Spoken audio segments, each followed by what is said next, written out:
People said that Callum Rourke fired 3 shots into the sky on an April morning in 1881, and no one in his unit ever forgave him for it. But no one among the survivors of Broken Creek ever told him that those 3 shots had saved their lives. That was the kind of truth the desert kept to itself. Patient, quiet, waiting for the right person to come along and ask. Callum was 25 years old the summer he rode alone through the Red Canyon country of New Mexico Territory, carrying nothing heavier than a saddle roll and a canteen, and everything heavier than either of those things locked somewhere behind his eyes. He had been out of the cavalry 8 months. 8 months of working odd jobs at trading posts and cattle stations, moving from one dusty settlement to the next, never staying long enough for anyone to learn his name, never sleeping 2 nights in the same place if he could help it. He was not running from anything.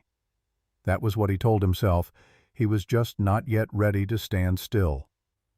The territory was dry that year, drier than the old-timers at the trading posts could remember, and the afternoon heat came down on the red rocks like something with a purpose.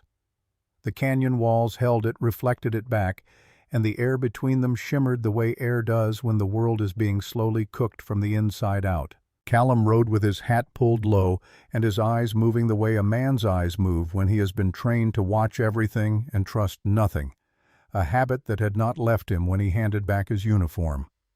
His horse, a big roan gelding named Porter, picked his way along the trail with the careful patience of an animal that had learned not to hurry in heat like this.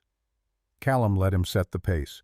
He had nowhere to be before sundown, and even then nowhere that would miss him if he was late.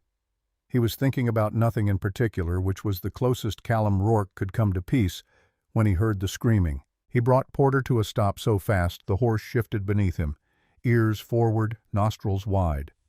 The sound came from the other side of the canyon wall to the west, high and sharp and ragged, in a way that separated it immediately from the ordinary sounds of the desert. This was not a coyote. This was not the wind finding a gap in the rock. This was a woman's voice, then 2 voices, then 3, all layered over each other in a sound that had no language in it but communicated everything that mattered. Callum was moving before he had finished deciding to move. He put his heels into Porter's sides and the roan lunged forward, breaking into a hard gallop that sent red dust spraying up behind them like the wake of something on water. The trail curved north before it bent back west, and Callum knew this country well enough from his scouting days to know there was a low ridge ahead where the canyon wall dropped enough for a horse to climb. He pushed Porter up the slope at an angle, the horse's hooves scrambling on loose stone, and they crested the ridge in a shower of gravel and sliding dirt, and Callum pulled up hard at the top, one hand steadying Porter's head, and looked down into the valley below. What he saw tightened something in his chest that had no name. 3 women were running across the floor of the valley, Apache women, their skirts and the fringe of their dresses catching the light as they moved. They were running hard, the kind of running that comes when the body has long since spent its easy speed and is now spending everything else, and even from the ridge Callum could see the difference between their footsteps and the footsteps of a person who still has somewhere safe to run to. Behind them, closing the distance with a casual, terrible efficiency, rode 4 men on horseback. Callum had known enough trouble in his 25 years to recognize the difference between a misunderstanding and a hunt, and what he was looking at was a hunt. The 4 riders were not shouting, not warning, not trying to cut the women off in a direction that would slow them down. They were riding the way men ride when they are not in a hurry, because they know the outcome is already decided. They wore no uniforms. They carried no badges.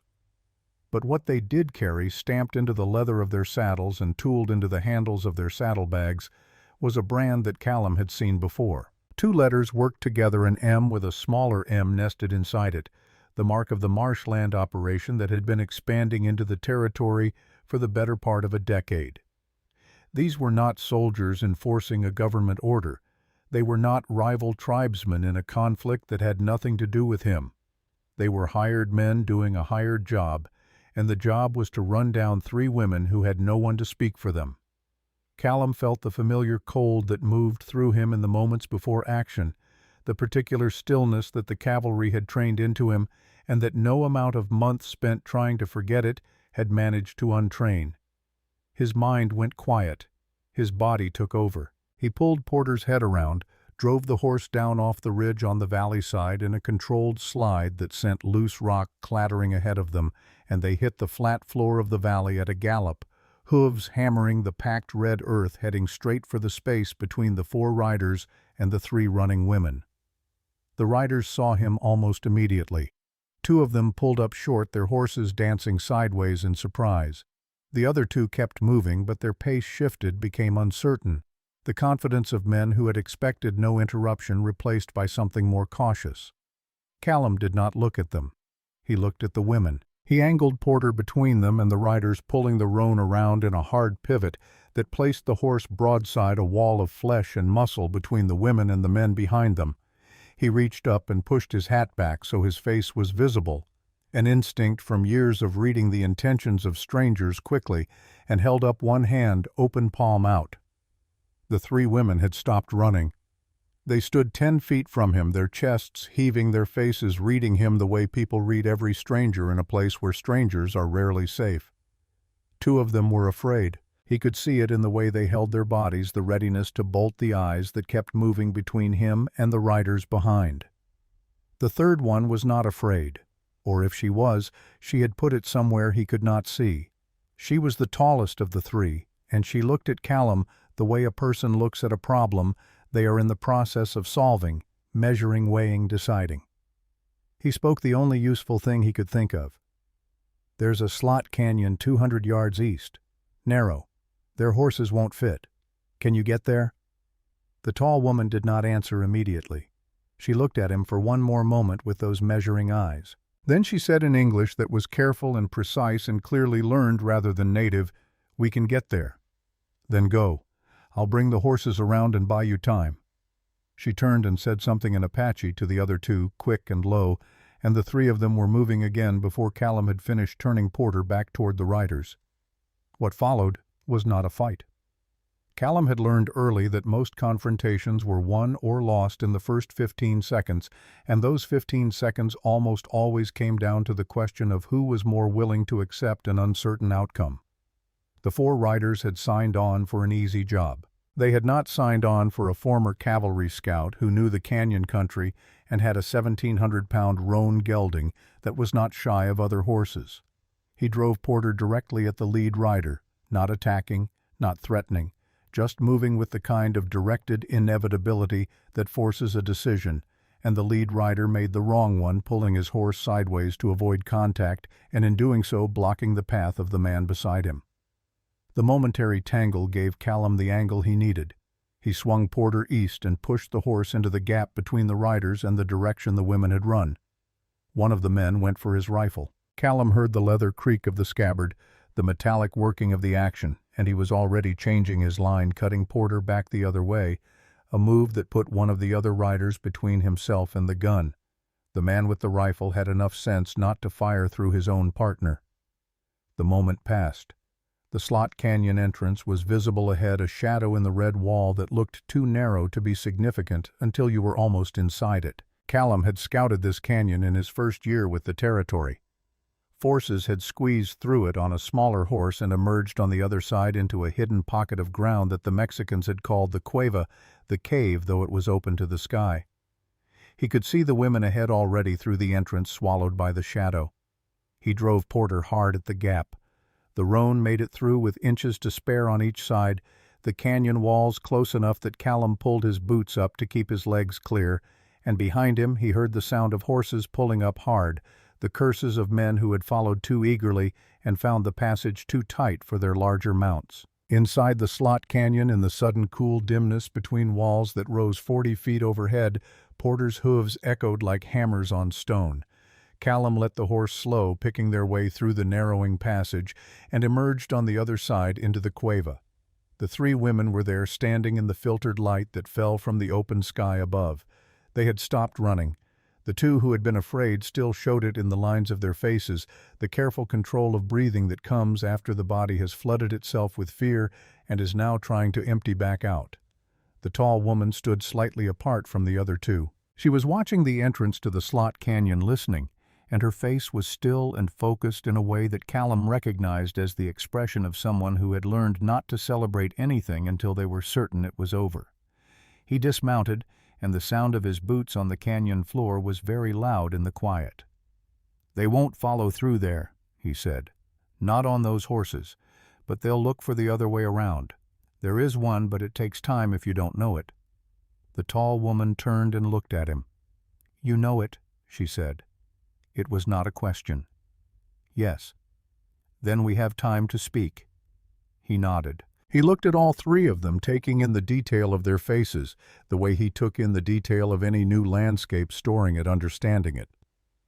The tall woman, the one who spoke English, wore a dress of pale buckskin with beaded geometric patterns at the hem and collar, and her hair was braided back from her face with a cord of twisted red fiber. She was perhaps 22 or 23, with eyes that were very dark and very direct, the eyes of someone who had decided long ago that looking away was a luxury she could not afford. The second woman was shorter and more solidly built, with a warrior's economy of movement, every gesture precise and without waste. She wore her hair shorter on one side, and there was a scar along her left wrist, pale against her skin, old enough to be fully healed, but recent enough to still be smooth, rather than faded into the texture of the skin around it. She had not looked directly at Callum once since he had arrived, but he had the impression she had catalogued everything about him more thoroughly than the tall woman had.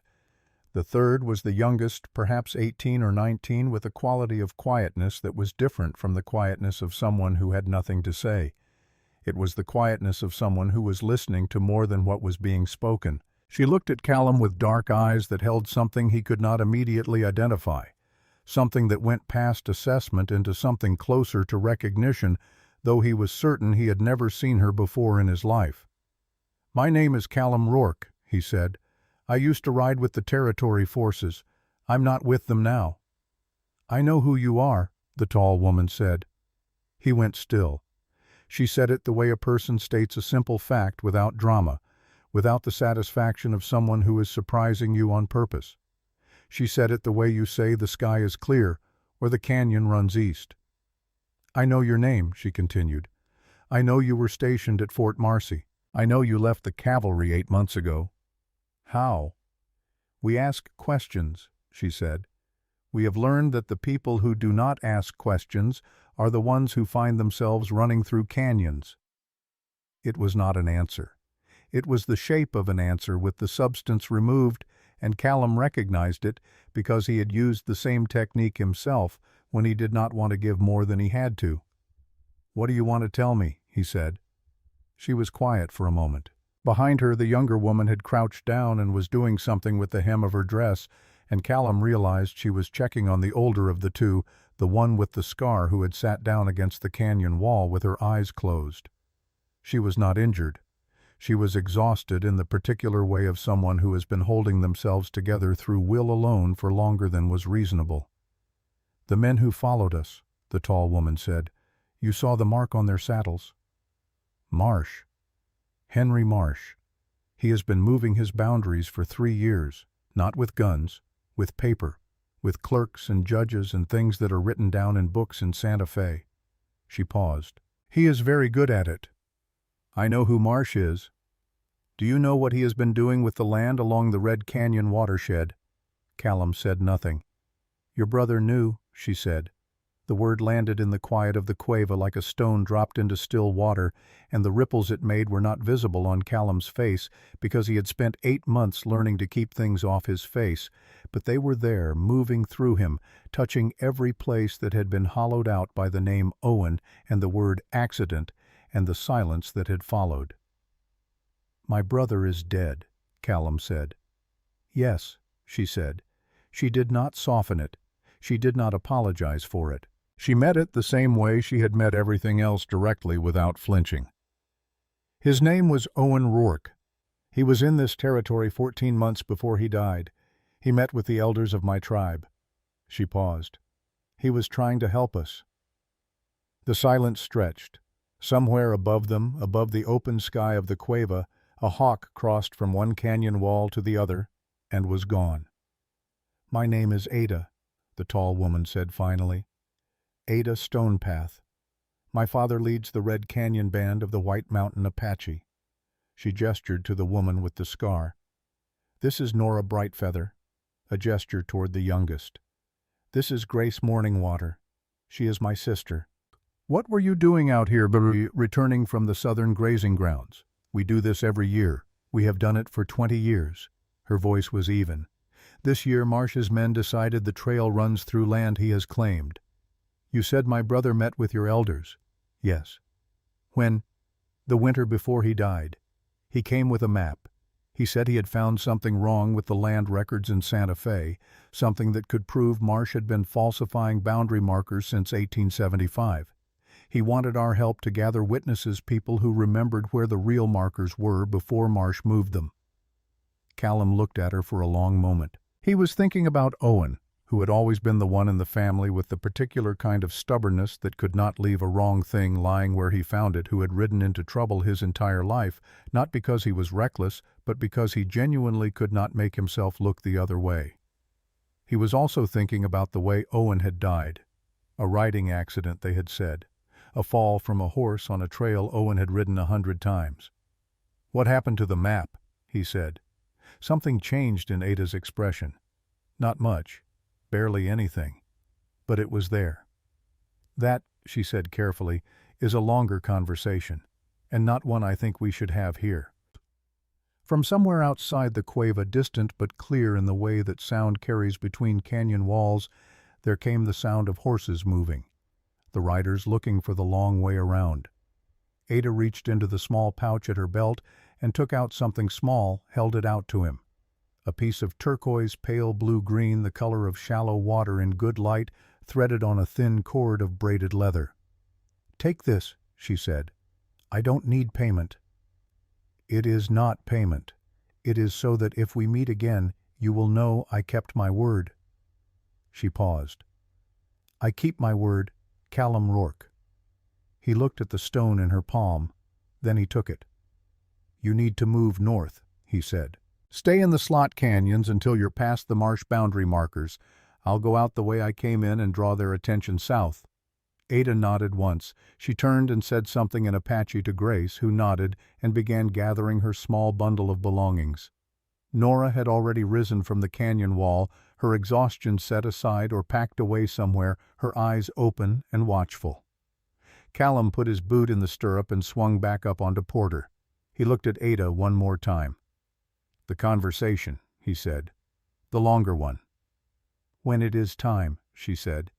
"You will not be hard to find." He rode back through the slot canyon and out into the burning afternoon, and behind him the three women moved north through the shadow of the rocks, and the desert held everything they had said and everything they hadn't said in its usual patient silence, waiting. He did not look back. But he kept the stone. 10 years. Callum Rourke had learned to measure time in horseshoes, not calendars. In the number of hooves he had shod since he had stopped moving, the number of stalls he had built, the number of fence posts he had driven into the red earth of the Drywater Station property. He had stopped counting at some point in the 3rd year. After that, the work became its own kind of clock, and it was the only kind he trusted. He was 35 now.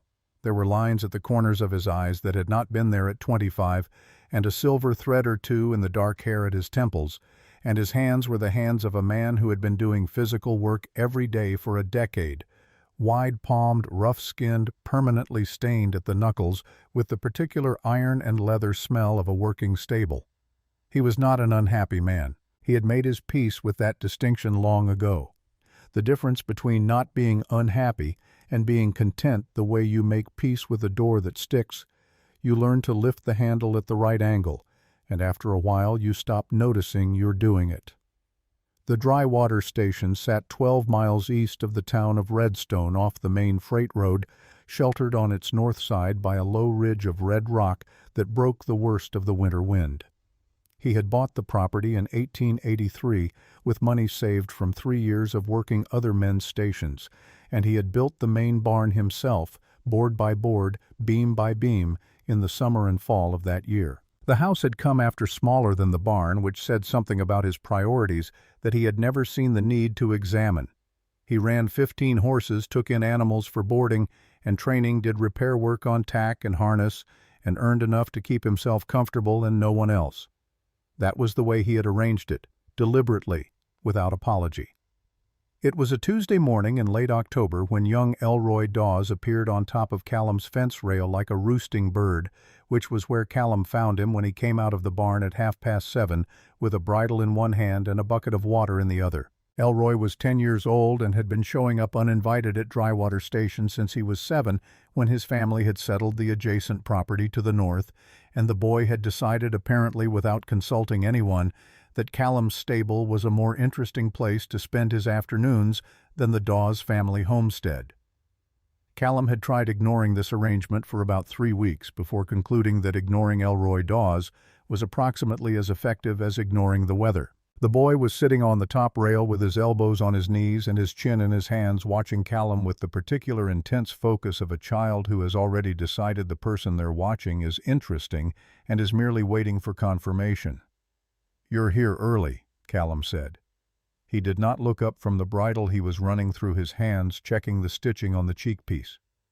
"School doesn't start until 8, Elroy said. "That's 40 minutes away." "I know how to count." Callum set the bridle over the fence post and picked up the bucket. He walked to the water trough at the end of the rail and poured it in without ceremony. "Chores done," he said. "Done. Your mother know you're here." "She said to be back by noon." Callum went back into the barn. Elroy got down off the fence and followed him, which was also a thing Callum had long since stopped trying to prevent. The barn interior was cool and dim, lit by the morning light coming through the open doors and the gaps between the upper boards, and it smelled of hay and horse and the particular mineral dryness that soaked into everything in this country. Elroy sat down on a hay bale and watched Callum fill the water buckets for the stalls. "Do you ever think about people you used to know?" the boy said. Callum carried a bucket to the first stall and hung it on the hook. "Sometimes." "Do you ever want to see them again?" "Elroy?" "What?" "Don't you have somewhere to be?" "Not for 40 minutes." Callum moved to the second stall. The horse inside a gray mare named Patience turned her head and touched his shoulder with her nose in greeting, and he put his free hand briefly against her face before hanging the bucket and moving on. "There was a man at the trading post in Redstone yesterday," Elroy said. "He was asking about you." Callum stopped. "Asking what?" "Asking if a man named Callum Rourke had a place out this way. Papa was there. He said yes and pointed toward Drywater. The man wrote something down in a little book and rode south." Callum turned and looked at the boy. "What did he look like?" Elroy described him in the way children describe people, with an eye for the memorable and an indifference to the useful. Tall, dark coat, had a ring on his left hand with something red in it. His horse had a brand Elroy didn't recognize. Callum filed this and said nothing. That afternoon Jacob Dawes rode in from Redstone with the weekly provisions and a look on his face that meant news. Jacob was a practical, steady-tempered man who did not dramatize things, which was one of the reasons Callum had cultivated something close to friendship with him in the years they had been neighbors. When Jacob Dawes looked troubled, it was worth paying attention. He sat down at Callum's table and accepted a cup of coffee and told Callum what he had heard in Redstone. Henry Marsh had sent legal notices to 5 properties in the surrounding area, 3 Apache families in the Red Canyon Valley, the Dawes homestead, and 1 other small operation to the southwest. The notices alleged technical deficiencies in the original land grants paperwork, irregularities, boundary descriptions that did not conform to the current survey records. The families had 90 days to appear before a territorial land committee in Santa Fe and demonstrate clear title. If they could not, the land would be subject to reclassification and reassignment. "Marsh has lawyers from Santa Fe," Jacob said. He wrapped his hands around his coffee cup and looked at it. "And a surveyor who's already been out to our east boundary and staked new markers, in broad daylight, like it's already done." "What does your deed say?" "My deed is 20 years old. It's good paper, Callum. I've had 2 lawyers look at it and they both said the same thing. But Marsh's people are saying there's a transcription error in the original filing, and if there is, it doesn't matter what the deed says." He paused. I don't have the money for a legal fight in Santa Fe. Callum said nothing for a while. He turned his coffee cup in his hands. There's a sheriff in Redstone, he finally said. Ray Colton. Jacob's expression said what his voice didn't. He won't move on Marsh. He hasn't yet. Callum nodded. He was thinking about something else now, something that had been sitting at the back of his mind since Elroy had mentioned a man with a notebook asking about him, something that had the shape of a connection without yet being clear enough to name. After Jacob left, Callum went inside and stood at the window for a while, looking out at the station yard and the ridge beyond it and the sky above the ridge. The afternoon light was going gold the way it went in October out here, a color that turned the red rocks to something almost orange and made the shadows long and blue. He was still standing there when he heard the sound of wheels on his road and looked out to see Sheriff Ray Colton's wagon coming through the gate. Colton was 55 with a face that had been lived in hard and a posture that had once been military and had since bent under the accumulated weight of 20 years of compromise. He was not a bad man. He was a man who had learned early and thoroughly the cost of being inconvenient to powerful people, and he had arranged his life to avoid that cost. Callum had understood this about him from the first time they had met, and had never felt contempt for it, only a kind of resigned acknowledgement that some men were made for standing still and some for moving. And the trouble came when the wrong man ended up in the wrong category.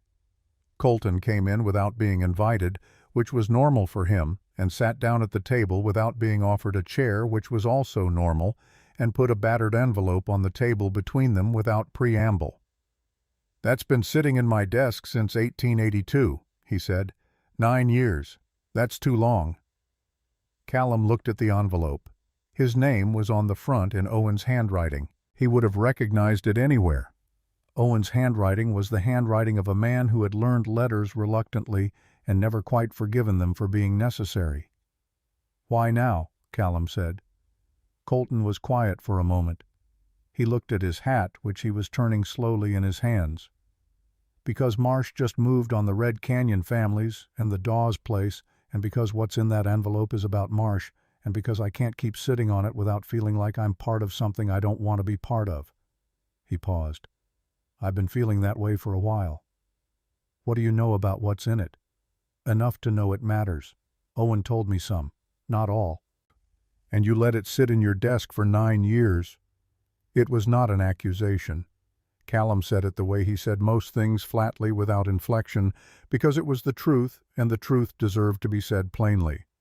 Colton received it the same way without flinching, because he was a man who had long since made his accounting with himself and knew what was on the ledger. "Yes," Colton said. "I let it sit." He left shortly after, and Callum sat alone at the table with the envelope in front of him and the last of the afternoon light coming through the window and the sound of the horses settling in the barn for the evening. He did not open it. He put his hand on top of it flat, the way you put your hand on something to feel its temperature, to understand it before you commit to anything else. The paper was cool and slightly soft with age. It was the same weight it had been when Owen sealed it. Owen, who had ridden into this territory with his particular stubbornness intact and found something wrong and decided he could not look away from it. Owen, who had died on a trail he knew on a horse he trusted in weather that gave no reason for a fall. Callum had not let himself think about that part for a long time. He was thinking about it now. Outside, the wind came down off the ridge the way it did at evening, steady and dry, and carrying the smell of juniper from somewhere upslope. The horses shifted in the barn. The last light left the window. He sat in the dark with his hand on Owen's letter and did not open it. He did not know how long he sat there before he heard the sound of hooves on the road, not the single hoarse sound of someone passing through, but the measured, 3-beat rhythm of multiple riders moving in careful formation. He went to the window.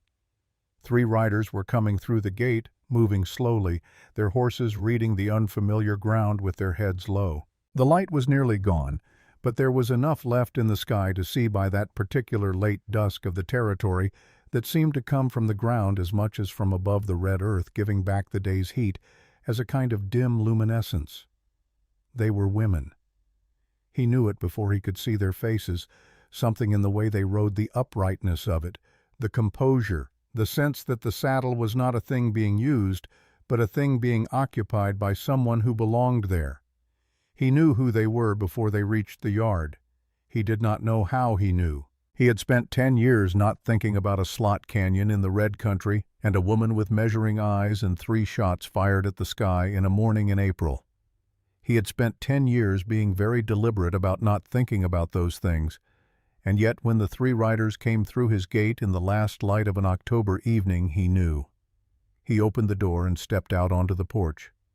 Ada Stonepath was 33 years old now, and the decade that had passed since Drywater Canyon had settled into her face, the way time settles into faces that have been doing real work, not as damage, but as depth. She wore a coat of dark wool over her riding dress practical against the October cold, and her hair was pinned back differently than it had been at 23 more, simply as if she had stopped spending time on decoration and started spending it on other things.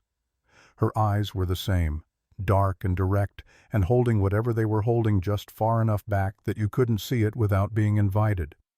Nora Brightfeather had cut her hair shorter still over the years, and the scar on her left wrist was a decade older and had the flat matte quality of old tissue now. She sat her horse with the upright stillness of someone who has learned to be very comfortable in their own body, and her eyes moved across the station yard with a professional thoroughness, checking points of cover and exit, the way soldiers and scouts checked them not from fear, but from habit. Grace Morningwater was 29.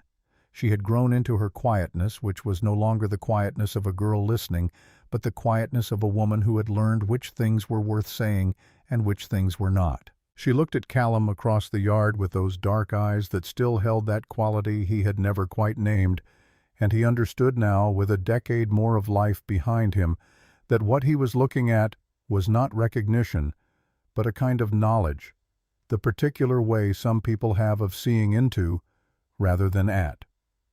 He had not moved from the porch. He stood with his hand on the doorframe and let them come to him.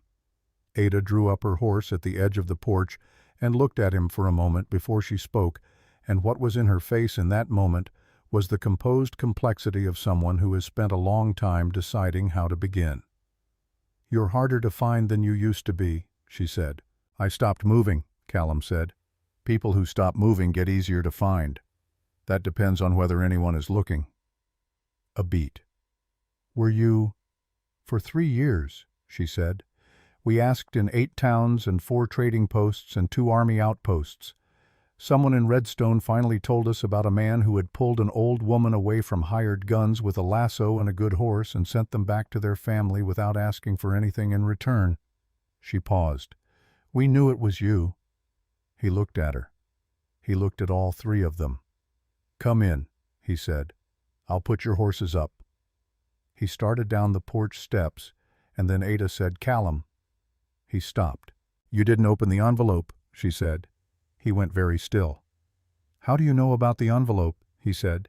"Because Owen told us he was sending it, and because you have been standing on that porch for the last minute, looking like a man who has something unfinished sitting on his table." She met his eyes. "We know about Owen, and it is time you knew what we know." The wind came down off the ridge in the last of the light. Somewhere in the barn, one of the horses made a low sound, the sound horses make when they have decided the night is acceptable and have settled into it. Callum looked at the 3 women on horseback in his yard, and at the light going out of the sky behind them, and at the gate he had opened in 1883, and that he had not in 12 years of living here ever thought of as something that could swing 2 ways. "Put your horses through there," he said, nodding toward the barn. "I'll get a lamp." He went inside. He picked up Owen's letter from the table. He set it back down. He lit the lamp, and the warm light spread out through the window into the darkening yard, and for the first time in a very long time, Callum Rourke left the lamp in the window when he went outside to help someone with their horses so that there would be light to come back to. The first morning was the strangest.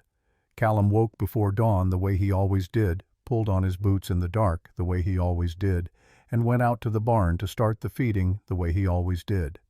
Everything was the same. The cold air, the dark sky above the ridge, the sound of horses stirring in their stalls, the smell of hay and leather, and the dry mineral earth that was the permanent underlying scent of this country. But when he came back to the house to make coffee, there was already coffee made. He stood in the doorway of his kitchen and looked at the pot on the stove and the 3 cups set on the table, one of them already poured and steaming, and felt the peculiar dislocation of a man who has organized his life very carefully around a specific kind of solitude, and has just discovered that the organization is less permanent than he believed. Ada was sitting at the table, her hands around the poured cup, reading a small book with a worn cover. She did not look up when he came in, which was either because she had very good peripheral vision or because she had decided that looking up would make too much of the moment. He suspected both. He poured his own coffee and sat down across from her. She was reading what he could see now was a journal of some kind, the pages densely covered in small, careful script, the handwriting of someone who was recording things for reference rather than reflection. "What is that?" he said. "My grandmother's plant records," Ada said without looking up. She kept notes on every useful plant in the Red Canyon watershed, what they treated, what time of year they were strongest, how to prepare them. She turned a page. She started the book in 1841. She was 14 years old. "She taught you." "She taught me to look, not to write." Ada glanced up then briefly. "There is a difference." Callum drank his coffee. Outside the window the sky was beginning to lighten at the edges, the particular deep blue of pre-dawn in the territory that always looked to him like the sky was deciding something. "You said there was a difference last night," he said, "between looking and writing. Writing is to remember. Looking is to understand." She turned another page. "Most people only write. They record the surface. The plant is here, the plant does this, the plant looks like this. My grandmother recorded the relationship, why the plant grows where it grows, what it needs, what needs it, how it fits into the larger thing." Callum looked at his coffee cup. "Marsh's lawyers are writing," he said. "They're creating records." Ada closed the book. "Yes," she said. And Owen understood that the way to fight a written record is with an older written record. That is what he found. That is what is in the envelope. He looked at her. He had not opened the envelope the previous night. He had come inside after settling the horses, and they had eaten a simple meal that Grace had prepared with the provisions from the station's pantry with a quiet efficiency that suggested she had assessed the available materials and made the best possible use of them. And then they had gone to their separate beds without any of the conversation that needed to be had because the day had been long and some conversations needed daylight. "Tell me what Owen told you," Callum said. "Start from the beginning." Ada set the book aside. She folded her hands on the table, the gesture of a person who is about to say something carefully. "Your brother came to our winter camp in December of 1881, she said. "He had ridden 3 days from Redstone. He brought food as a courtesy, and he sat with my father for 4 hours. She paused. "He was the first American man my father had spoken with in 2 years who had come without a badge or a weapon or a legal document." Callum said nothing. "He had been working as a land surveyor's assistant in Santa Fe the previous summer," Ada continued. "While he was there, he found discrepancies in the original boundary records for this region. Not small errors, systematic changes. Markers that had been moved in the official record to positions that did not match the physical markers that had been placed during the original survey in 1864. She met his eyes steadily. Marsh acquired his first large land parcel in 1865, 1 year after the original survey. The discrepancies all benefited Marsh's boundaries. Owen mapped them. He spent 6 months mapping them. He compared the 1864 survey records with the current records in the territorial archives. He wrote every boundary line he could reach and measured the discrepancies himself. Something moved in her expression, brief but visible. He was very thorough. It was important to him to be thorough. He always was. He came to us because he needed witnesses, people who had been on the land before Marsh's boundaries existed, who could testify to where the original markers had stood. My father's people have been in the Red Canyon Valley for 40 years. We know where every original marker was placed because we watched the surveyors place them, and because we used the land they bound, and because we remember. She paused. But our testimony alone would not be enough before a territorial committee. We are not considered reliable witnesses by the men who run those committees. The bitterness in that last sentence was so controlled, it was almost invisible. Almost. He said he was going to find American witnesses, Callum said, people who'd been in the area before Marsh. Yes, he had a list of names. Old-timers, former soldiers, homesteaders, who'd been here since before the war. He was going to spend the spring and summer of 1882 tracking them down. Ada looked at her folded hands. He died in February of 1882. The kitchen was very quiet. And the map, Callum said. His survey. What happened to it? He left a copy with my father and a copy with someone in Redstone. He said it was insurance splitting it so that no single accident could lose it entirely. Ada looked up at him. He said the copy in Redstone was with someone he trusted absolutely. He did not tell us the name. Callum thought of a battered envelope in Owen's handwriting sitting in Ray Colton's desk for 9 years. He stood up, went to the window, and looked out at the yard. The sky had lightened enough now that the ridge was visible, a dark line against the deep blue. Porter and the other horses were moving in the paddock, their breath steaming. He trusted Colton, Callum said. The sheriff. Does the sheriff still have it? He gave me an envelope last night. I haven't opened it. He heard Ada stand. He heard her cross the room. She came to stand beside him at the window, not close a few feet away, and looked out at the same yard and the same ridge and the same horses in the cold pre-dawn light. "Why haven't you opened it?" she said. He did not answer right away. He watched Porter move along the paddock fence, the big roan's coat dark in the dim light, the familiar shape of him as comfortable to Callum's eye as any landscape. "Because once I open it," he said, "I'll know something I can't unknow, and I'll have to decide what to do with it. And I've spent 10 years making a life that doesn't require me to decide anything harder than which horse needs shoeing first." Ada was quiet for a moment. "That is the most honest thing you have said since we arrived," she said. "I'm usually honest." "You are usually accurate," she said. "That is not the same thing." He looked at her. She was looking at the yard, her profile still and clean against the growing light, and there was something in the angle of her face that made him think she was choosing her next words with the same care she gave everything else. "I came here because I need something from you," she said. "I said that last night and I meant it. The Land Committee in Santa Fe will hear petitions from affected parties in 90 days. We have witnesses from the tribe people who know the land. But we need an American witness. Someone the committee will credit, someone who can stand up in that room and say under oath that Marsh's current boundary claims do not match the landscape that existed before he drew his lines." She paused. "You were stationed in this region from 1878 to 1881. You scouted every canyon and valley in a 50-mile radius. You know what this land looked like before Marsh's people started moving markers. You came 3 years looking for me to ask me this?" "Yes." He turned to look at her fully. She met his gaze without hesitation. "Is that the only reason?" he said.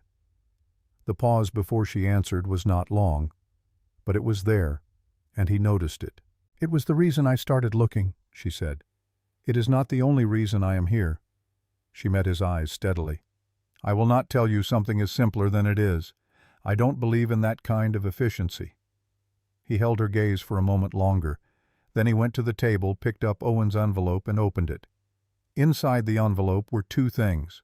The first was a hand-drawn map, 2 sheets of paper folded together covered in Owen's precise surveyor's notation.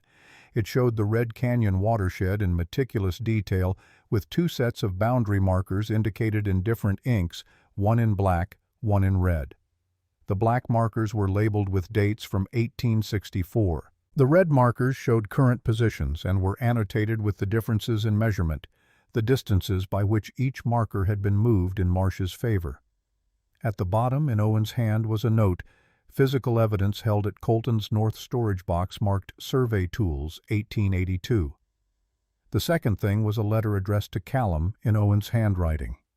He read it standing at the table while Ada waited without looking at him, occupying herself with pouring fresh coffee for both of them, with the composed patience of someone who understands that certain things cannot be hurried. The letter said what letters from dead brothers say when they have been written by men who knew they were running out of time. It said some things about the land and what Owen had found and what he thought needed to be done.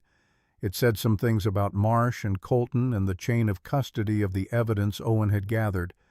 And then near the end it said this: "Cal, I know about Broken Creek. I know what you did that morning, and I know why you left the cavalry, and I know you have been carrying it since. I want you to hear me on this because I will not have another chance to say it.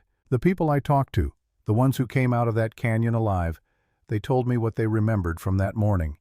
3 shots fired up into the sky before the order was carried out. That is what gave them time to move. You did the only thing you could do in the position you were in, and it was more than most men would have done. I am not going to tell you it was enough, because it was not enough and we both know it. But it was not nothing. You are not what you have been calling yourself in your own head. I know my brother and I know the difference. I have always been proud of you. I am telling you now in case nobody else does." Callum folded the letter. He set it on the table. He put both hands flat on the surface and stood there for a moment with his head slightly down, not looking at anything in particular. Then he straightened up, picked up the coffee Ada had poured and drank from it. "The physical evidence is at Colton's," he said. His voice was even. "A storage box marked survey tools. Can we get to it? I'll go see Colton today." Ada nodded. She sat back down at the table and picked up her grandmother's journal and opened it again and said nothing else, and Callum understood that this was not indifference, but its opposite, the particular respect of someone who knows when to leave a man alone with what he has just been given. He went outside to start the day's work. Nora Brightfeather did not speak to Callum the first morning or the second. This was not, he came to understand, hostility, though it resembled it enough from the outside that he could see how it might be mistaken for one. It was assessment. She was a woman who spent her skepticism before she spent her trust, and she was not careless with either. What she did instead of speaking was work. She appeared in the barn at 5:30 on the first morning before Callum had finished. The feeding moved around him without comment, and began doing the parts of the job he hadn't reached yet with a competence and efficiency that said she had been doing stable work since before she was old enough to see over a horse's back. She knew the difference between a horse that was off its feed because of stress and one that was developing colic. She knew how to check a hoof for a brewing abscess by the temperature of the wall before there was any visible lameness. She knew without being told which of the horses in Callum's care were dominant and which were submissive, and how to move through a shared space in a way that did not create unnecessary friction among the animals. On the third morning there was a problem. The big gray stallion that Callum had been boarding for a rancher in Redstone had gotten into a bad mood overnight, and when Callum went into his stall to put on the halter, the horse went sideways and then back 17 hands of bad temper in a 12-by-12 space, and Callum ended up against the stall wall with the halter in one hand and a rapidly shortening window of good options. Nora came in through the stall door without hesitation, not fast, not slow, moving in the particular careful way that says, "I am not a threat to you, I am not afraid of you, and I do not intend to hurt you." She put herself between Callum and the horse, not looking at the animal, directly presenting her shoulder. Her body language, a complete sentence, in a language the horse understood better than English. She said something low in Apache, not much, 4 or 5 words repeated once. The horse's ears rotated toward her. His head came down slightly. The weight shifted off the haunches. It took about 90 seconds. When it was over and the horse was standing quietly and Callum had put the halter on without further incident, he stepped out of the stall and Nora stepped out after him, and for a moment they stood in the barn aisle in the early light without speaking. He looked at the scar on her left wrist, visible below her cuff, in the way she held her arm. He did not look away from it when she noticed him looking, and he did not offer an expression of pity or curiosity. He just met her eyes when she looked up, and he let her read whatever she wanted to read in his face. Whatever she read there, something in her posture shifted. A very small change. The set of her shoulders, something that had been held slightly in readiness that was not quite held in the same way anymore. She turned and went back to the far stall without speaking. But as she passed him, she said one thing. The gray needs different feed, more roughage, less grain. He is bored, and the grain makes it worse. I'll change it, Callum said. She nodded once and kept walking. That was the beginning of a working arrangement that required almost no words at all, which was the kind of arrangement Callum had always managed best. Grace was different from both of them. On the morning of the fourth day, she was preparing something in the kitchen when Callum came in from the barn, crushing dried leaves into a clay bowl with a flat stone and adding water from a small skin canteen. The smell was medicinal and unfamiliar, something bitter under something green. For the gray, she said before he could ask. His hooves have a small infection starting in the right front. If you pack this into the frog, it will draw it out before it becomes serious. He looked at the bowl. How did you know? I watched Nora work him this morning, the way he favored the right front on hard ground. You have to look at the small things. He sat down at the table while she worked. He watched her hands, which were quick and sure, and knew exactly what they were doing. You learned from your grandmother also, he said. From her and from watching, and from a doctor in Santa Fe who let me observe his practice for 2 weeks last year. She did not look up from her work. He was the first American doctor I had spoken with who did not immediately tell me that what my grandmother taught me was wrong. Was he right? That it wasn't wrong? He was right that it was not wrong in the ways he had assumed. She added another pinch of the dried herb to the bowl. He was also right that there were things he knew that my grandmother did not, and things my grandmother knew that he did not, and that the interesting place was the middle. Callum looked at his hands on the table. That's a harder place to stand than most people want to manage. Grace looked up then, and the directness in her gaze was something he still had not entirely gotten used to the quality of her attention when she turned it on something fully. You know that place, she said. It was not a question. I've spent most of my life in it. Between the Army and what the Army did, between this country and the people who were here before, she set down the stone she'd been grinding with. Between what you did at Broken Creek and what you believe it means about you. He said nothing. Ada told me, Grace said simply. Not everything, but enough. She looked back at the bowl. I want to tell you something, and I want you to hear it without arguing with it immediately. He waited. The men who came through Broken Creek, she said. The ones who ran. 2 of them are living in our winter camp now. An old man named Crow Standing and his wife. They came to us from another band 3 years ago. She paused. I have heard Crow Standing speak of that morning more than once. He speaks of 3 shots fired at the sky. He speaks of them as a warning. He says the shots gave them 40 seconds.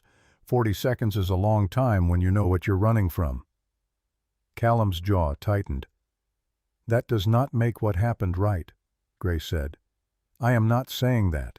I am saying that the story you have been carrying, the story where those 40 seconds do not exist, is not the whole story.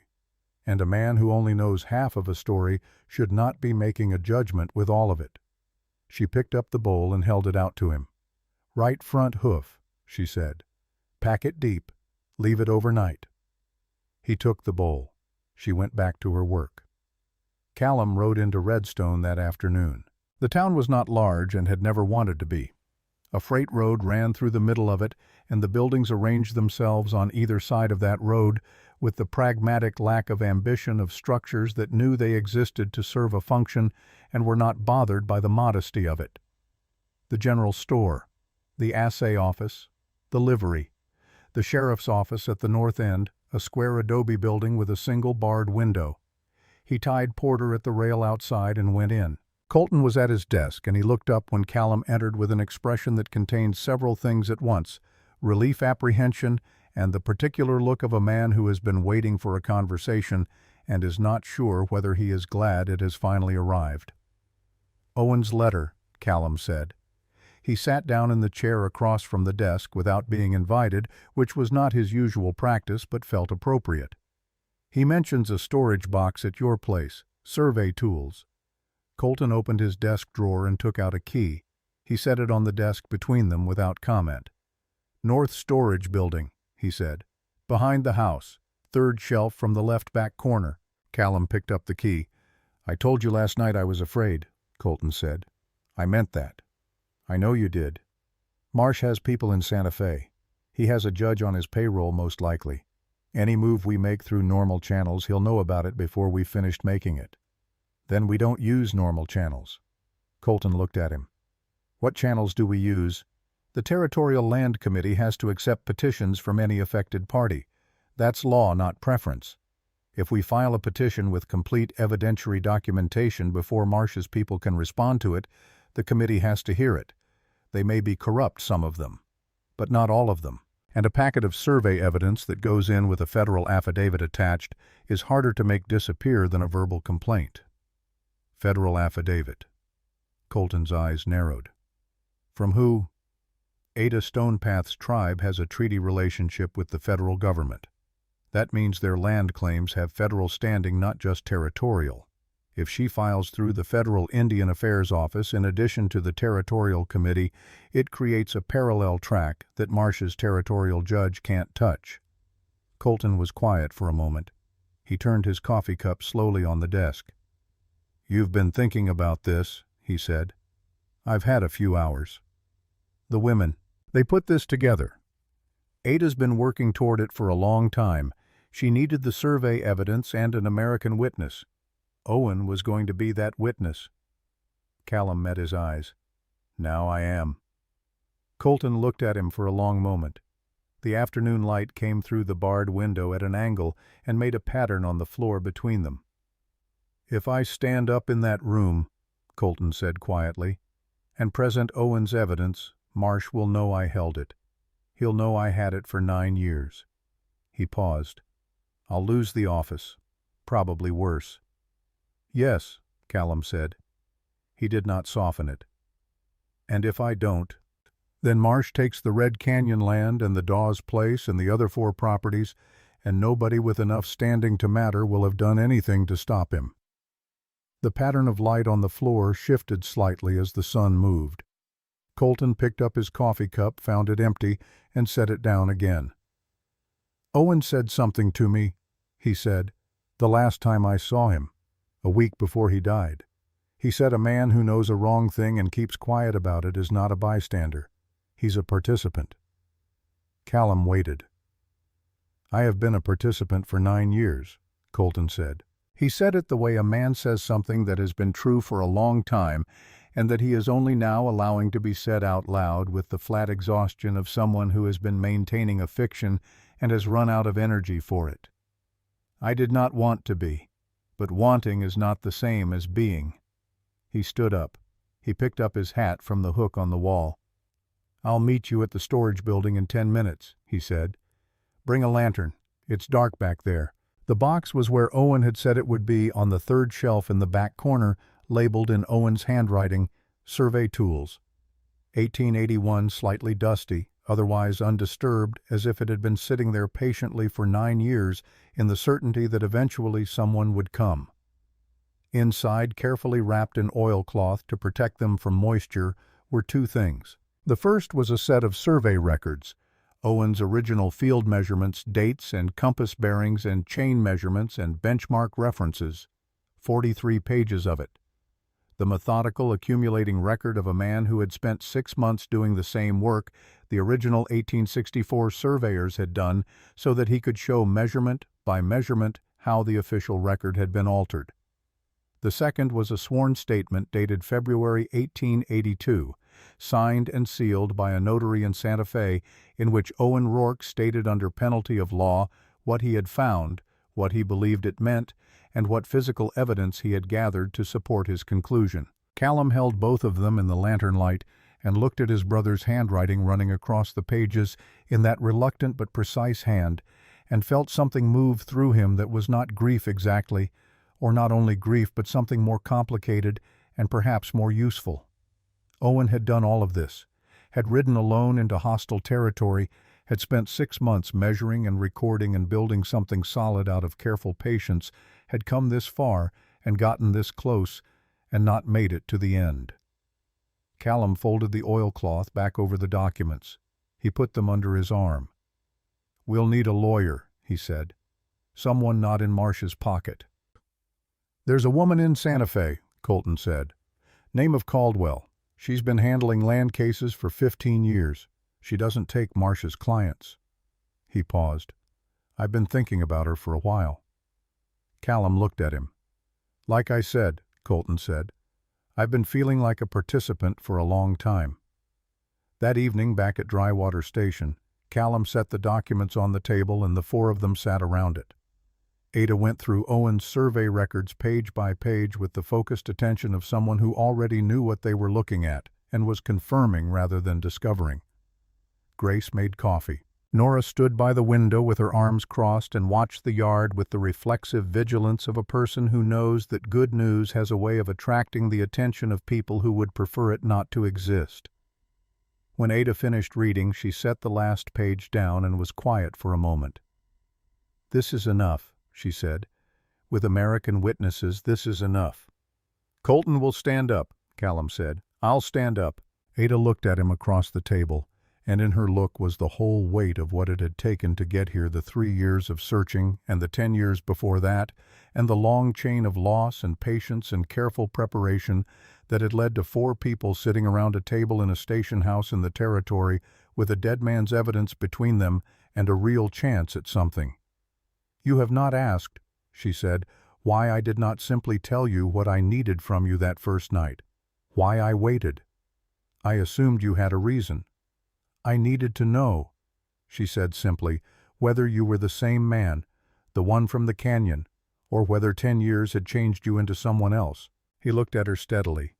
"And you are not the same man," she said. "You are older and more careful, and you have built walls that were not there before." A pause. "But the thing underneath them is the same.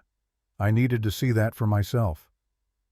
The lamp on the table sent its warm light across the documents, across the 4 faces, across the grain of the old wood that Callum had built this table from in the first year of living here, when he had thought he was building a life for one person and had not imagined it any other way. Outside, the wind came down off the ridge, the same wind it always was, dry and cool and carrying the smell of the high desert juniper and stone and the particular cleanness of air that has traveled a long way over empty country to get here.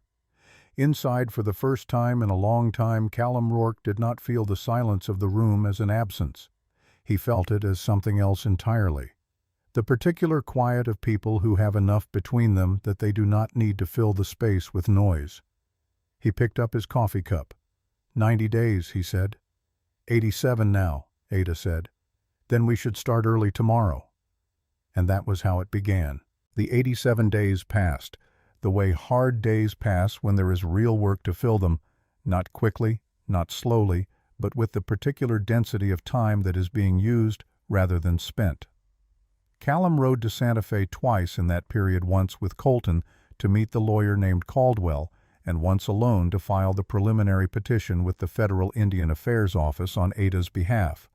The lawyer was a compact, practical woman in her mid-40s who wore her gray-streaked hair pinned back with no concession to fashion, and who read Owen's survey documents with the same cover-to-cover attention Ada had given them, making small, precise notes in the margins of her own paper as she went. When she finished, she set her pen down and looked at Callum across her desk. "Your brother did good work," she said. "He did. The survey methodology is sound. The comparison between the 1864 records and the current filings is clear and well documented. The notarized statement is legally valid." She folded her hands. "The question is not whether this evidence is sufficient. It is. The question is whether the committee will be allowed to hear it." Meaning Marsh. Meaning Marsh has a relationship with 2 of the 5 committee members that I would describe as financial in nature. Meaning that if he knows this petition is coming, he will find a procedural way to have it tabled before the evidentiary hearing begins. She looked at him steadily. "The filing has to be simultaneous. Federal track and territorial track on the same morning before his people have time to respond to either." Can you arrange that? I can arrange the territorial filing. The federal track is yours. He had managed it. It had required a letter of introduction from Ada's father delivered by Ada herself to the Indian Affairs Office in Santa Fe in the 63rd day of the 87, and a 2-hour meeting between Ada and a federal agent named Horace Bright, who was, as Colton had suggested, one of the men in the territorial government who had not yet been made financially comfortable by Henry Marsh. Bright had listened to Ada with the careful attention of a man who understood that what he was hearing was either very important or very inconvenient, and had then spent 30 minutes reading Owen's documents, and had then said in a dry and deliberate voice that he would be present at the Territorial Committee hearing and that he would be bringing a colleague from the land office in Washington who happened to be visiting the territory that week. That was the 83rd day. On the 87th day, Callum rode to Redstone to find Colton and found him in his office looking like a man who had made a decision and was now living in the space between deciding and doing, which is one of the harder places to inhabit. He knows, Colton said when Callum sat down. Marsh knows we've filed. Someone at the territorial office told him. He sent a lawyer from Santa Fe to file a motion to dismiss on procedural grounds. Caldwell expected that. Caldwell filed a counter-motion yesterday morning. Colton looked at his desk. It's going to come down to the hearing, whether the committee actually hears the evidence or rules on the procedural question first. Which committee members are Marsh's? Fowler and Ames. The other 3 are career administrators. They'll follow whoever makes the better legal argument. He paused. Or whoever makes them more nervous. Callum nodded. The federal presence will help. Bright in that room with a colleague from Washington will make Fowler and Ames very thoughtful about which direction they vote. Colton almost smiled. Career men don't like federal attention. They rode to Santa Fe together the next morning, leaving before dawn, arriving in the early afternoon of a day that was cool and bright, the kind of New Mexico day that makes the adobe buildings look like they have been cut from the same material as the sky. Ada and Nora and Grace had ridden separately, coming from the Red Canyon Valley with Ada's father and 2 of the tribal elders, and they met in the square in front of the territorial building at 2 in the afternoon, 8 people standing in the thin winter sunlight. Ada's father was a tall man in his 60s named Thomas Stonepath, which was the name he used with Americans, his Apache name being something else entirely, a name that Ada had told Callum in a quiet moment was not translatable in the way that mattered.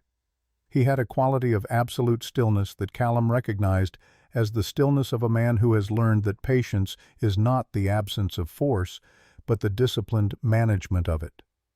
He shook Callum's hand when they were introduced and looked at him for a moment with eyes that were a darker version of Ada's, direct and measuring and holding their conclusion just out of sight. "Ada has spoken of you," he said. His English was careful, each word placed with deliberate accuracy. "She has told me about you," Callum said, "and about Owen's meetings with you. Your brother was a good man who did a hard thing without being asked." He paused. "You are also doing a hard thing, but I think you were asked." Callum glanced at Ada, who was standing a few feet away speaking to one of the elders and affecting not to be listening to this exchange. "She asked," Callum said. "Yes." Thomas Stonepath looked at him for a moment longer. Whatever he found in that look seemed to satisfy him. He nodded once and turned to speak with the elder beside him. The hearing room in the territorial building was a high-ceilinged adobe space with long wooden benches along the walls and a raised table at the far end where the 5 committee members sat behind a row of water glasses and the accumulated paper of territorial governance. The room was fuller than Callum had expected. Word had gotten out the way word gets out in small territories where everyone is downstream from everyone else's business, and the benches held surveyors and lawyers and a scattering of ranchers and homesteaders who had come to watch or to be counted among those who had witnessed. Marsh was there. Callum had never seen him before and identified him by the quality of his presence in the room, the particular ease of a man who has spent 30 years being the most consequential person in most of the rooms he enters. He was in his late 50s, heavy-set but not soft, with white hair and the careful grooming of someone who understands that appearance is a form of argument.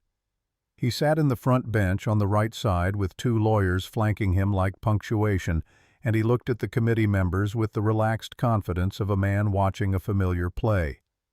He looked at Callum once briefly when Callum came in. His eyes moved on without pause, which was either because Callum was beneath his attention or because he was very good at not showing what he noticed. Horace Bright from the Federal Indian Affairs Office was already seated at a small table to the left of the main bench, and beside him was a man Callum did not know younger with the pressed coat look of someone who had traveled from somewhere with cleaner streets. They were reviewing documents together with a focused quietness that Callum found reassuring. Caldwell was at the petitioner's table, her own documents organized in front of her with the neat economy of someone who has been here many times before and knows exactly what she needs within reach. The 5 committee members came in at 3 o'clock and took their seats. The chairman, a thin man named Abernethy, who had the look of a man perpetually surprised by the amount of disagreement the world contained, called the session to order with a small wooden hammer and read the case number into the record and announced that the committee would first hear the preliminary motion filed by counsel for Marsh Enterprises regarding procedural standing. Marsh's lawyer stood up. He was a smooth man with a practiced voice, the voice of someone who has learned that confidence is more important than content in rooms like this, and he made his argument with a fluency that made Callum think of water flowing around stones, always finding the path of least resistance, always ending up where it was going anyway. The argument was technical and deliberate, a series of procedural objections to the form of the petition, the method of filing, the evidentiary standards applied by the petitioners. None of it addressed the substance of what Owen had documented. All of it was designed to prevent the substance from being reached. When he finished, Caldwell stood. She was not a smooth speaker. She was a precise one, which is a different and more durable quality, and she addressed each procedural objection in turn with the methodical efficiency of someone dismantling a structure by removing its load-bearing elements. She had anticipated every argument. She had prepared for every anticipated argument. By the time she finished, Marsh's procedural motion had been addressed at each of its joints, and what remained of it was a framework with nothing holding it together. The committee conferred in low voices. Fowler and Ames. The 2 men Colton had identified exchanged a look with the careful neutrality of men trying to calculate the cost of different choices. The man from Washington watched them with mild academic interest as if they were a specimen of a type he had studied in other territories. Abernethy called for a vote on the motion. It failed 3-2 with Fowler and Ames dissenting and the 3 career administrators voting to proceed. The evidentiary hearing would go forward. What followed was 4 hours. Callum had given testimony before in military proceedings and in one civil case involving a disputed horse sale, and he knew the particular quality of attention required, the way you had to hold the truth in your hands and present it without ornamentation, because ornamentation creates surfaces for doubt to attach to. He knew how to answer the question asked and not the question adjacent to it. He knew how to meet the eyes of the people he was speaking to without aggression or supplication, just the level, direct engagement of a man saying what he knows. He said what he knew. He described the Red Canyon watershed as he had surveyed it in 1878 and 1879, the physical landmarks, the water sources, the grazing areas, the specific boundary markers he had noted during his scouting work, their locations as he had recorded them in his field reports at the time. He described the discrepancy between those remembered locations and the positions indicated in Marsh's current filings, working from Owen's map as a reference, walking the committee through the differences in plain language that any man who had ridden country like this would recognize. Marsh's lawyer cross-examined him. He tried several approaches. He questioned the reliability of decade-old memories. He questioned Callum's motivations. He questioned whether a former cavalry scout whose record included what he called a controversial incident at Broken Creek in 1881 was a credible witness. That last question landed in the room differently than the lawyer intended. Callum let the silence after it sit for a moment. Then he said, "I'll address Broken Creek directly since it's been raised. In April of 1881, I was a member of a cavalry unit ordered to engage a group identified by Command Intelligence as hostile combatants in the canyon country south of this territory. Before the engagement was carried out, I fired 3 shots into the air, not at any person, into the air. I did this because I had reason to believe the intelligence identification was incorrect, and I wanted to provide whatever warning I could within the limits of what I was able to do in that situation. I was subsequently investigated for violation of orders. The investigation was closed without finding. I resigned my commission 8 months later." He paused. "I tell you this not because I am proud of all of it, but because a man who introduces half a story should hear the other half." The room was very quiet. Marsh's lawyer chose not to pursue the line further. Colton testified after Callum. He had come into the room carrying the box from his storage building, Owen's survey records, and the notarized statement, and he had stood at the witness table with the slightly diminished posture of a man carrying something heavy, and set it down in front of the committee with the relief of someone who has been waiting a long time to put a weight somewhere it belongs. He testified to the chain of custody of the documents. He testified to how he had received them from Owen Rourke, when and under what circumstances. He testified to his decision to hold them, and he testified to why he had made that decision, which was that he had been afraid. And he said the word afraid in a steady voice that made it mean something different than it usually means when men say it in public, not an excuse, but an accounting. "I held these documents for 9 years, he said. "Owen Rourke brought them to me because he trusted me to do the right thing with them. I did not do the right thing promptly. I am doing it now. I understand if that timing reflects on the weight you give my testimony. But I want the record to show that what I am saying today is what Owen Rourke asked me to say from the beginning." Ada testified last. She had requested to speak after the documentary evidence had been presented, and Caldwell had arranged it that way, understanding, as Ada did, that a witness who speaks to what a document means is more powerful than a document without a voice. She stood at the witness table with the stillness she brought to everything, and she spoke in the voice she used when she had decided that what she was saying mattered enough to say carefully. She described her tribe's history in the Red Canyon Valley, 40 years of it, the seasonal movements, the water sources, the grazing grounds, the markers she had known as a child and had been taught to recognize as the boundaries of their established territory. She described the changes she had observed over the past 15 years, the gradual shifting of Marsh's claims, the gradual displacement it had caused the families who had moved because they could not fight paper with presence alone. She was precise. She was complete. She did not ask for sympathy, which was, Callum thought, watching her, the most powerful choice she could have made in that room, because sympathy is easy to dismiss and precision is not. When Ada finished speaking, the room settled into the particular silence that follows testimony that has used every word correctly and has none left over. Then from the second bench on the left side of the room an old woman stood up. She was very old, perhaps 80, and she rose with the careful deliberateness of someone who has learned to manage the distance between intention and action that age creates. She wore a blanket over her shoulders despite the warmth of the room, and she spoke without waiting to be recognized in Apache in a voice that was stronger than her frame suggested it should be. Ada turned from the witness table. Something crossed her face that Callum had not seen there before. Something that broke briefly through the composure she brought to everything, a fracture in the careful surface quickly controlled, but real. "My grandmother," she said quietly to Caldwell. "She was at Broken Creek." Caldwell was on her feet immediately. "The petitioner requests permission for this witness to address the committee. She is a material witness to events directly relevant to the credibility of testimony already entered into the record." Marsh's lawyer started to rise. The man from Washington turned and looked at him with the mild, patient expression of someone who has all the time in the world.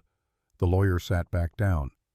Abernethy looked at the old woman who was still standing, looking at no one in particular, waiting with the patience of someone who has waited for much longer things than this.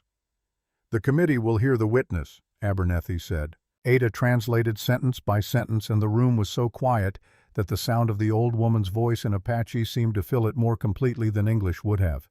She said she remembered the morning of Broken Creek. She said she remembered running.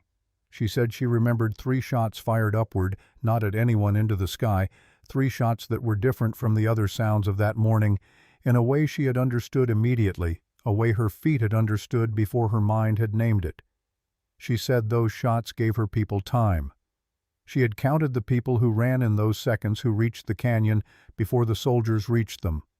17 people. She had counted them herself afterward when they were safe, and she had never forgotten the number, because numbers like that do not permit forgetting. She said she had not known the name of the soldier who fired the shots upward. She had not known it until today. Then she looked at Callum directly across the room for the first time since she had stood and said something in Apache that Ada did not immediately translate. Callum looked at Ada. Ada's voice, when it came, was careful and level in the way that costs something to maintain. She says she knows your face. She has always known your face. She wanted you to know that someone remembered what you did, not what happened after. What you did. The old woman held his eyes for a moment longer.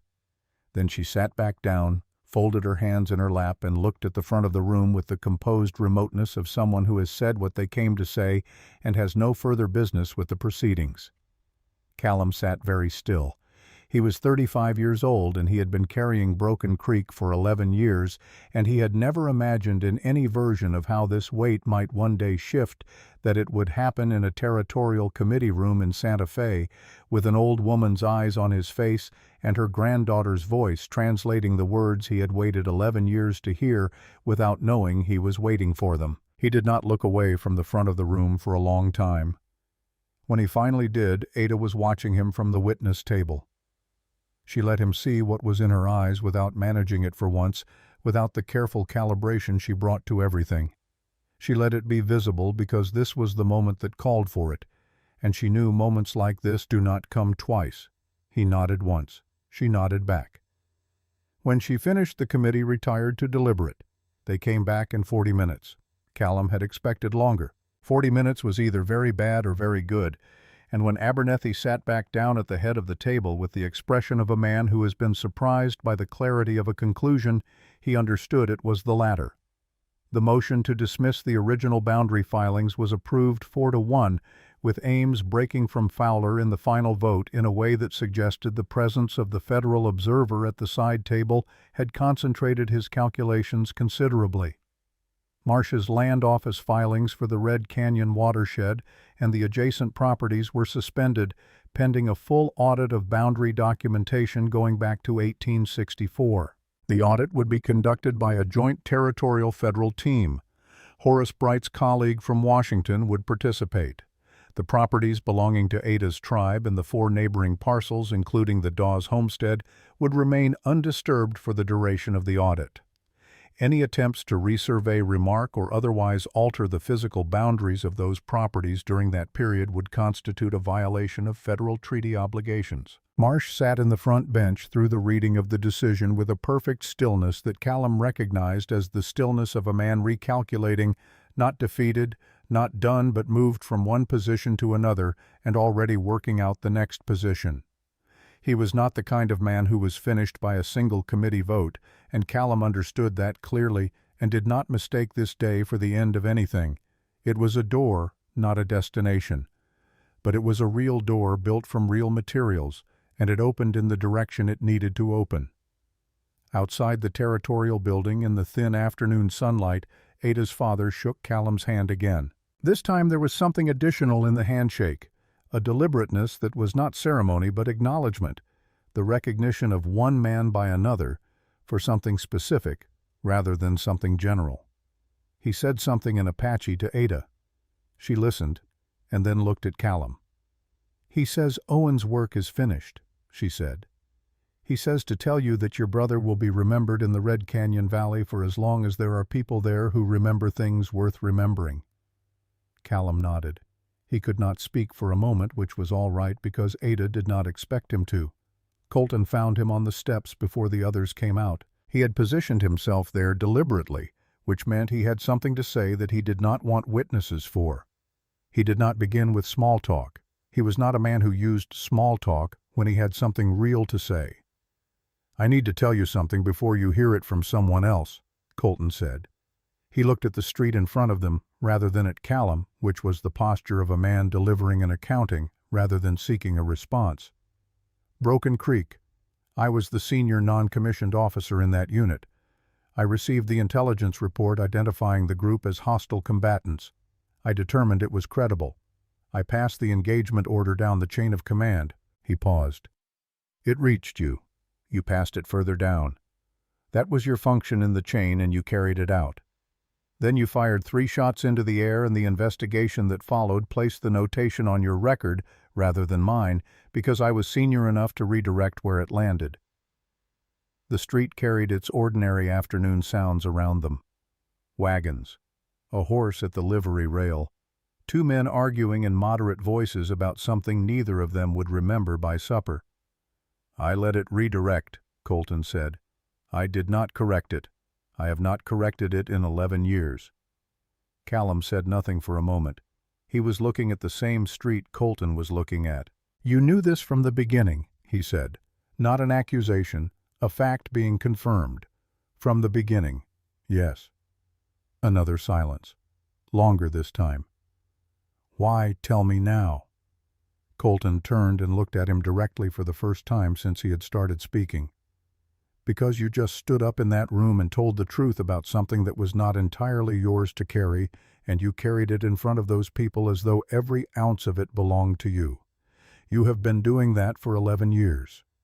His voice was even holding no request for forgiveness in it, which was the only tone Callum could have received without walking away. "You deserve to know the full shape of what you were carrying. Who put what part of it there?" The street moved around them. "I am not asking you to forgive it," Colton said. "I know you're not. I resigned this morning, before we left Redstone, sent the paperwork to the county commission." He looked back at the street. "I am 60 days from my pension. I will lose it. But I have been a participant in 2 things for 11 years, and I find I cannot continue to be either one of them and still recognize my own face in the morning." Callum was quiet for a long moment. He thought about Owen, who had said a man who knows a wrong thing and keeps quiet is a participant. He thought about the old woman in the second bench whose eyes had found his across the room. He thought about 11 years of a wait he now understood more completely than he had this morning. "Go build something," Callum said. Colton looked at him. Something in the older man's face shifted a very small change, the adjustment of a person who has prepared for several possible responses and has not prepared for simple kindness. He extended his hand. Callum took it and held it a moment longer than the gesture required. Then Colton put on his hat, walked down the steps, and moved into the ordinary afternoon of the street below. Callum watched him until the crowd absorbed him and then stood alone on the steps for a moment with the particular feeling of a man who has just been handed back something he did not know had been taken from him. He was not sure yet what to do with the having of it, but he thought he had time to figure that out. They rode back to Drywater Station the following day, arriving in the late afternoon of a November day that had the particular quality of New Mexico autumn, cold in the shade and warm in the sun, the light golden and long and falling across the red earth at an angle that made everything look like something being remembered. Elroy Dawes was sitting on the top rail of the paddock fence when they came through the gate, his boots hooked over the lower rail, watching them come in with an expression of elaborate unconcern that convinced no one. He let them get the horses unsaddled and watered before he got down from the fence and walked over with the careful dignity of a 10-year-old boy who has decided he is old enough to receive news standing up. "Papa said you won," he said to Callum. "We were heard," Callum said. "That's a start." Elroy processed this with the seriousness it deserved. "Is that different from winning?" "Winning is when the thing is finished. Being heard is when the thing has a chance of finishing right." Callum coiled the lead rope and hung it on the gate post. "Your family's land is safe for now. The rest takes time." Elroy nodded slowly. Then he looked past Callum at the 3 women who were leading their horses toward the barn. "Are they staying?" he said. Callum looked at the boy. "That's their decision. But do you want them to—" Callum was quiet for a moment in the way he was always quiet, which was the quiet of a man actually thinking rather than finding something to say. "Yes," he said. It came out without difficulty, which surprised him slightly and probably shouldn't have. Elroy received this with the satisfaction of a hypothesis confirmed. "Good," he said. "Grace showed me how to make a poultice for the gray's hoof. It worked. You should ask her to show you." He went back to the fence and climbed up and resumed his position of elaborate unconcern, and Callum went to help with the horses. That evening after supper, after the horses were settled and the lamp was lit on the table, and the four of them had eaten the meal that Grace and Ada had made together from what the station's pantry offered, a quiet fell over the table that was different from other quiet evenings. It had the quality of something arrived at rather than fallen into. Callum set down his coffee cup. "I want to talk about what comes next," he said. "For all of us, not just the land case." Nora looked up from the table. Ada set her grandmother's journal aside. Grace folded her hands around her cup and waited with the stillness she brought to things she had already thought through. "The land case will go on for months," Callum said. "The audit, the federal review. Marsh will challenge pieces of it. Caldwell will have to respond. It will need people paying attention to it." He paused. "That means someone needs to be in a position to watch it and act when action is needed." "We have already discussed this among ourselves," Ada said. "The three of us." She looked at him steadily. "We have not discussed it with you yet because we wanted to wait until the hearing was finished, until we knew where we were standing. And now you know." "Now we know." He waited. Ada looked at the table for a moment, which was not something she did often. She looked at it the way she looked at her grandmother's journal, like something that contained information she was in the process of reading accurately. "Grace will go to Santa Fe," Ada said. "She has already arranged it with the doctor there, the one she told you about. She will spend 3 days a week learning and 4 days a week here or at the Red Canyon Valley practicing what she is learning. She wants to build something in the middle of the two ways of knowing. She has wanted this for a long time, and it is right for her." Grace looked at Callum with those quiet, seeing eyes. "You made it easier to believe it was possible," she said simply. "You exist in a middle place, too. You showed me it holds a person's weight." Callum looked at her. He thought about what he might say to that and found that nothing was better. "And you," he said to Nora. Nora did not look up immediately. She was looking at the grain of the table, her left hand resting flat on the surface, the scar on her wrist visible in the lamplight. Then she looked at him with the directness she brought to everything she chose to say. "I am going to stay," she said. "Not in this house. I will build on the north end of the property near the creek. I have already looked at the timber on the eastern slope, and there is enough for what I need." She paused. "I am not staying because of anything to do with what happened between us at this table or in that barn over the past 3 months, though I value all of it. I am staying because this is the first place I have been in 10 years where I wake up in the morning and do not immediately need to be somewhere else." She held his eyes. "I want to work the horses with you. As a partner, not an employee. I will contribute to what this station earns, and I will take what is fair from it. That is the arrangement I am proposing." Callum looked at her for a long moment. "The gray needs a consistent hand," he said. "He won't go back to anyone else now." The corner of Nora's mouth moved. It was not quite a smile, but it was in the same family. "The gray will be fine," she said. "Then yes," Callum said.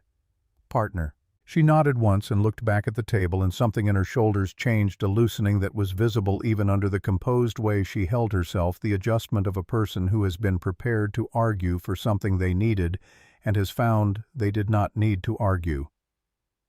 Callum looked at Ada. She met his eyes across the table, and in the lamplight her face had the quality it had sometimes in the evenings when she was not being careful about what showed the quality of a woman who has been moving for a very long time towards something and has arrived at the vicinity of it and is now looking at whether it is what she thought it was. "I need to ask you something," he said. "Ask." "When you came here, what you needed from me, what you told me the first morning, you said it had changed since you started looking, that it was not only what you needed from me anymore." He kept his voice even, which took some doing. "I want to know what the other part is. Specifically." Ada was quiet for a moment. Grace looked at her coffee cup. Nora continued looking at the table with the focused non-attention of someone giving two other people privacy in a room with no walls. "I came here because I needed a witness," Ada said. "Someone with standing who knew the land and would tell the truth in front of a committee." "That was real and I meant it, and I do not apologize for starting there." She paused. "But I also came here because for 10 years I have thought about a man in a slot canyon who looked at 3 strangers running for their lives and did not calculate the cost before he moved. I have known many men who calculated correctly in situations like that and found the calculation came out against involvement. I have known almost none who did not calculate at all." She looked at him steadily. "I wanted to know if that was who you were, or if it was something that had happened once. And it is who you are." She paused. "It is not the easiest thing to be, but it is the thing I have respected most in any person I have met." The lamp on the table sent its steady light across the 4 of them. Outside, the night was doing what November nights do in this country, settling in cold and clear, the stars coming out with the particular intensity of stars seen at altitude in dry air, each one distinct and permanent looking. "I want to ask you to stay," Callum said. "Not to help with the land case. Not because of what you need from me or what I need from you in any practical sense. I want you to stay because this station has been a place where one person lived for 12 years, and I have spent 3 months discovering what it is when it holds more than one." He stopped, started again. "I am not a man who says things he doesn't mean. I don't know how to be poetic about it. I just know that the mornings when I wake up and there's coffee already made are better mornings than the ones before that." Ada looked at him for a long moment. In her expression was the full weight of a woman who has been careful for a long time and who is now deciding in full knowledge of what she is deciding to be less careful. "I want to stay," she said. "I have wanted to say that for 3 months, and I have been waiting until the right time. Is now the right time. Now the hearing is finished, and Marsh's motion has been defeated, and Grace knows where she is going, and Nora has made her proposal, and you have made yours." The corners of her eyes moved in the way they moved when she was keeping something from becoming a smile. "I believe that is sufficient right time." Grace stood up quietly and carried her cup to the wash basin. Nora stood immediately after and went to check on something she had left in the barn, which was entirely plausible and also entirely thoughtful, and in 30 seconds Callum and Ada were alone at the table. The lamp burned between them. "There are practical things," Ada said. "My father, my obligations to the tribe, the land case, none of those go away. I know. I will not always be here. There will be weeks when I am in the Red Canyon Valley. There will be weeks when the committee needs things. There will be obligations that are not about this station. I know that too. Does it concern you?" He thought about it honestly, the way she deserved. "No," he said. "I have spent 12 years in this station not needing anyone to be anywhere for my sake. I don't intend to start being the kind of man who makes that a requirement." He paused. "I just want to know that when you leave, you're coming back." Ada looked at him steadily. "I will always come back," she said. "That is the kind of promise I make." He held her gaze. "Then we're agreed," he said. She reached across the table and put her hand on his, the same gesture she had made months ago when he had read Owen's letter and could not speak, the hand placed flat and warm and without demand. Only this time he turned his hand over and held hers, and she let him.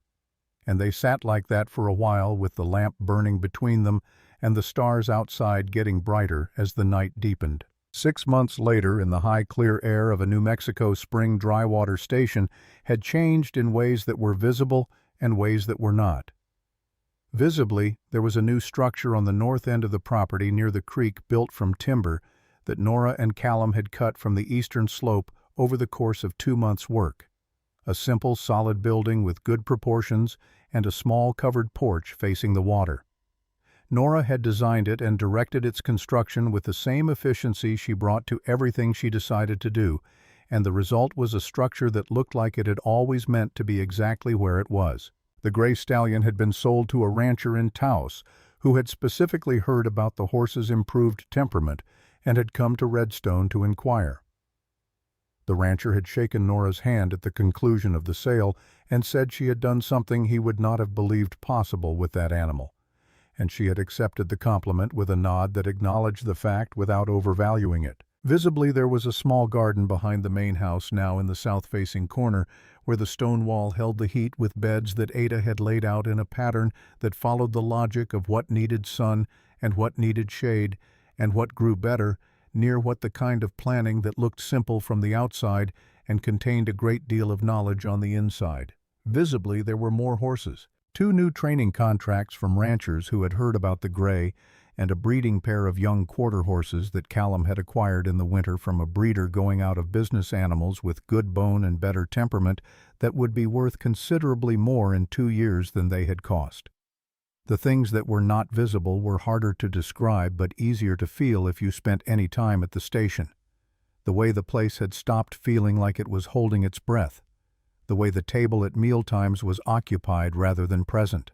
The way the barn had settled into itself differently, the animals calmer, the work more efficient, the particular peace that comes to a place where competent people are doing work they are suited for and doing it together.